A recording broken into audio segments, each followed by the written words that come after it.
그 여전히 이재명 대표가 압승하고 있습니다. 90% 넘는 지지율 계속 이어가고 있는데 김두관 후보가 이런 얘기합니다. 우리 당이 개딸에 점령당했다. 뭐 그래서 정봉주 최고위원 후보가 사과 요구하고 뭐 이렇게 하고 있는데 어떻게 보세요? 뭐 당대표 선거는 사실은 큰 관심은 없어요. 네, 솔직히 말씀드리면 거의 이제 정해진 거라. 그러니까 네.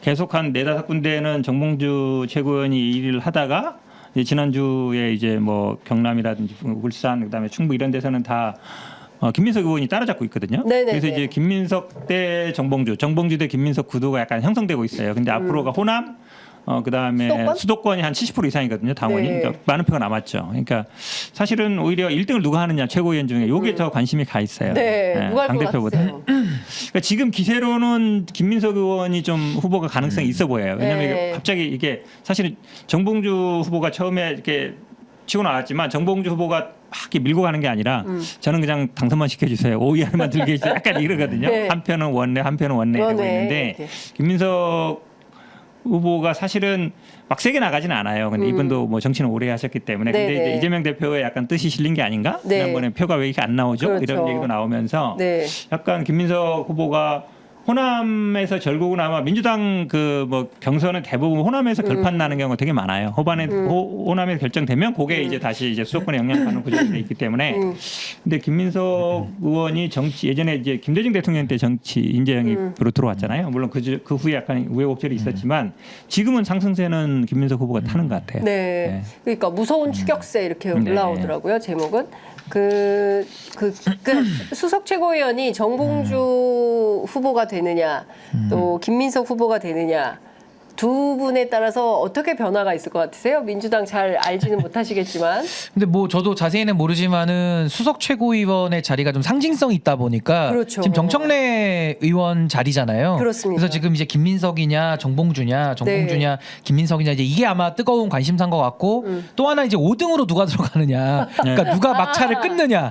이게 지금 한준호냐 이현주냐 한준호냐 하면 요 싸움 같아요. 제가 볼 때는. 그래서 저도 나름대로 흥미롭게 지켜는 보고 있는데 저는 그냥 냉정하게 저는 관전자 입장에서 말씀을 드리자면은 김두관 의원의 그 개딸에 점령당했다라는 발언은 전 좀 매우 과도하다고 생각해요. 그러니까 김두관 의원이 뭘 비판하고자 하는지를 저는 알겠거든요. 근데 알겠는데 그거를 지지자랑 싸우는 방식으로 할 필요는 없다. 그러니까 열심히 참여하시는 당원들이 문제가 아니라 문제가 있다면은 그 열심히 참여하는 당원들의 표심을 이용하는 정치인들이 문제거든요. 그래서 저는 그걸 셀럽 정치로 분류해서 봅니다. 팬덤 정치와 셀럽 정치를 저는 좀 나눠서 보는데 결국 정치하는 사람들이 잘해야 되는 게 중요한 거예요. 네네. 지지자들하고 뭐 열심히 지지하는 분도 있고 덜 지지하는 분도 계시겠지만은 그분들하고 가서 저는 저렇게 싸우는 모습은 결코 도움이 되지 않고 좋지도 않다는 생각이 들고 민주당 경선이 재미가 없어진 이유는 당연히 당대표가 원래 경선의 꽃인데 이재명 대표가 90% 이상 받으니까 보나 마나니까 많은 관심이 없는 거잖아요. 네네. 그렇다면 그 다선 의원들 지금까지 정치를 뭘 했나를 좀 반성해봐야 되는 거예요. 본인의 정견도 얘기 못하고 이재명 대표는 저렇게 당내의 영향력을 강화할 때 그럼 본인들은 뭐 했냐 이거예요. 마치 국민의힘에서도 한동훈 후보가 와가지고 저 63% 지지세 만들 때 원희룡 나경원 뭐 했냐 이거랑 똑같은 비판이라고 저는 보거든요. 그래서 저는 좀 더 민주당의 다양성이라는 것은 당 구성원 전부가 노력해야 될 몫이지 누구 하나가 해야 될 일은 아니다라는 생각이 들고 전 최고위원도 지금 뭐 김민석이냐 정봉주냐 이렇게 싸우고 있는 모습이 전 좀 매우 안타까운 게 최고위원이라는 자리는 향후 리더십들을 길러내는 자리잖아요. 그렇죠. 근데 향후 리더십이 정봉주 의원이고 향후 리더십이 김민석 의원은 저 정말 꼬맹이 때 제가 봤던 기억이 나요. 정말 그때 뭐 엄청난 스타 아니셨습니까? 네, 스타 뭐 그때 뭐 서울시장 후보로도 거론됐었고 뭐 2002년 대선 때도 역할을 많이 하셨던 분이잖아요. 그러면서 오랜 시간 이제 그 성찰을 하시면서 여기까지 오신 아주 훌륭하신 분이라 저는 생각하는데 이게 그러니까 세대 교체 면에서는 민주당의 좀 미래가 걱정이 되는 거죠. 이게 지금의 이 최고위원 후보군으로 다음 이재명 대표 내지는 그 다음까지 이끌고 갈 수 있는 힘이 있을까? 이런 부분은 좀 뭐랄까 약점으로 작용된 거 아닌가라는 생각이 듭니다. 정확한 지적이에요. 그러니까 저도 사실은 그 얘기를 계속 해왔는데, 그러니까 대의원 축소하자, 비중 없애자 하는 건 어느 정도 이번에 형성이 됐는데 그러니까 민주당에는 기본적으로 청년 최고위원을 따로 뽑질 않아요. 그러니까 국민의힘은 청년 최고위원을 따로 뽑잖아요.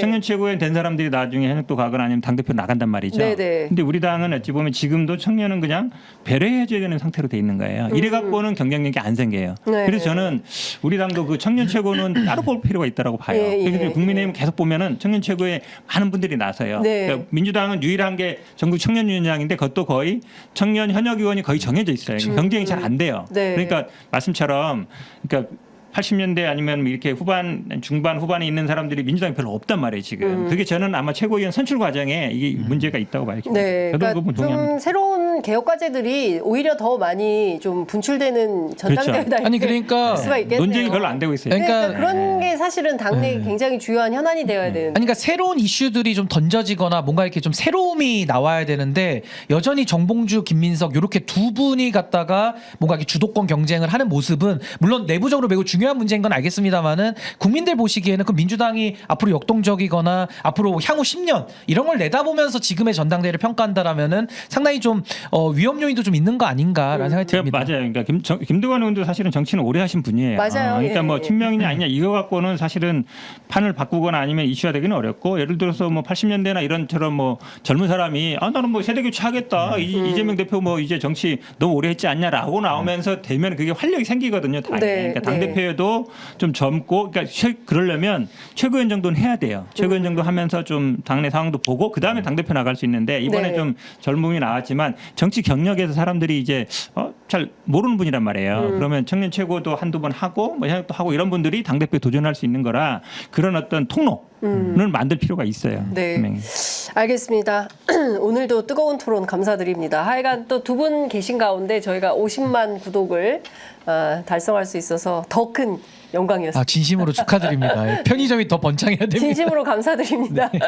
네, 저희들이 더 열심히 현장을 뛰면서 좋은 보도할 수 있도록 더 각고의 노력을 하도록 하겠습니다. 오늘 두 분 말씀 잘 들었습니다. 고맙습니다. 네, 감사합니다.